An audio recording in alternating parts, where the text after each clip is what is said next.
अस्सलाम वालेकुम, मेरा नाम हाजरा सलीम है और मैं कंसल्टेंट डाइटिशियन हूँ इकरा मेडिकल कॉम्प्लेक्स में।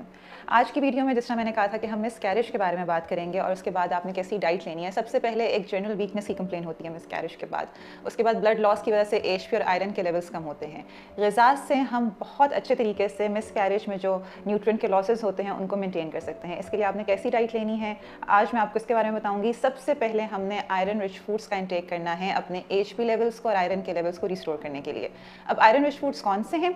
आयरन रिच फूड्स हमें दो तरह की सोर्सेज से मिलते हैं, एक होती है प्लांट सोर्स और एक होती है एनिमल सोर्स। अगर हम एनिमल सोर्स के बारे में बात करें तो उसमें हमारे पास मटन, बीफ, चिकन और अंडे आते हैं। अब जो एनिमल सोर्सेज से आयरन होती है उसकी अब्जॉर्प्शन हमारी बॉडी में बहुत ज़्यादा होती है, इसलिए मिसकैरेज के बाद बहुत ज़रूरी है कि आप मटन, बीफ, चिकन, अंडे डेली बेसिस में अपनी डाइट पे इस्तेमाल करें।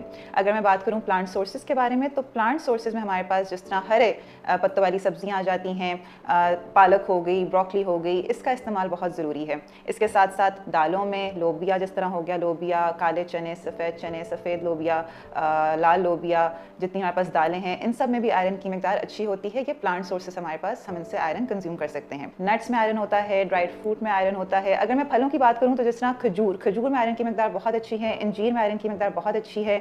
इसके साथ साथ ड्राइड एप्रिकॉट्स यानी कि ड्राइड खुबानी में आयरन की मिकदार बहुत अच्छी है। ये सारे जितने मैंने आपको बताए हैं आयरन रिच फूड्स, ये आपने अपनी ग़िज़ा में ज़रूर इस्तेमाल करने हैं।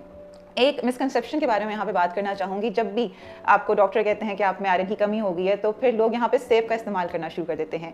सेब में आयरन की मिकदार बहुत कम यानी कि ना होने के बराबर है। सेब आयरन रिच फूड्स में नहीं आता। सेब के वैसे बहुत फ़ायदे हैं, लेकिन अगर आप ये समझ के खा रहे हैं कि उससे आपकी बॉडी का आयरन ज़्यादा हो जाएगा तो सेब से ऐसे नहीं होगा। जो मैंने आपको सोर्सेज आयरन रिच फूड्स की बताई हैं आपने वो इस्तेमाल करनी है ताकि आपके बॉडी का आयरन जो है उसके लेवल ज़्यादा हों।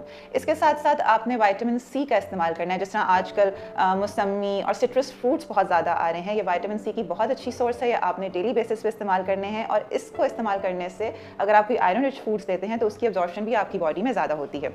इसके साथ साथ आप लेमन भी यूज़ कर सकते हैं। लेमन जूस बहुत अच्छा है आपकी बॉडी के लिए और लेमन जूस आप बेशक मटन पे डाल लें, कीमा है उस पर डाल लें, और जो भी आप आयरन रिच फूड ले रहे हैं, जैसे आपने कोई सलाद बनाया है उसमें आपने टमाटर डाला है और हरे पत्तों वाली सब्जियां आपने डाली हैं, उसके साथ अगर आप विटामिन सी लेते हैं तो इससे आयरन की अब्जॉर्प्शन बहुत अच्छी होगी आपकी बॉडी में। और सलाद के इस्तेमाल से, मटन के इस्तेमाल से रोज़ाना आप एक बैलेंस डाइट भी लेंगे जो आपके मिसकैरेज के बाद हीलिंग के प्रोसेस को फास्ट करेगा। अब हम बात करेंगे हाइड्रेशन की। आपने पानी का बहुत ख्याल रखना है।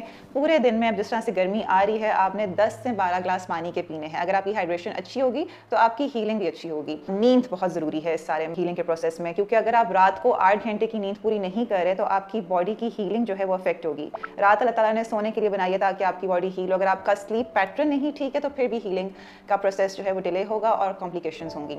इसलिए ताज़ा फल सब्जियों का इस्तेमाल, मटन का इस्तेमाल, अंडों का इस्तेमाल, पानी का इस्तेमाल, जितना आपको रिक्वायर्ड है उतना पानी आपने लेना है। और इसके साथ साथ आपने अपनी नींद का भी बहुत ख्याल रखना है। ये सारी टिप्स अगर आप अमल करेंगे तो मिसकैरेज के बाद आपकी बॉडी बहुत जल्दी हील होगी। Thank you so much. अगर आप मेरे से अपॉइंटमेंट लेना चाहते हैं तो मरहम की ऐप के थ्रू आप ऑनलाइन या इन पर्सन कंसल्टेशन ले सकते हैं।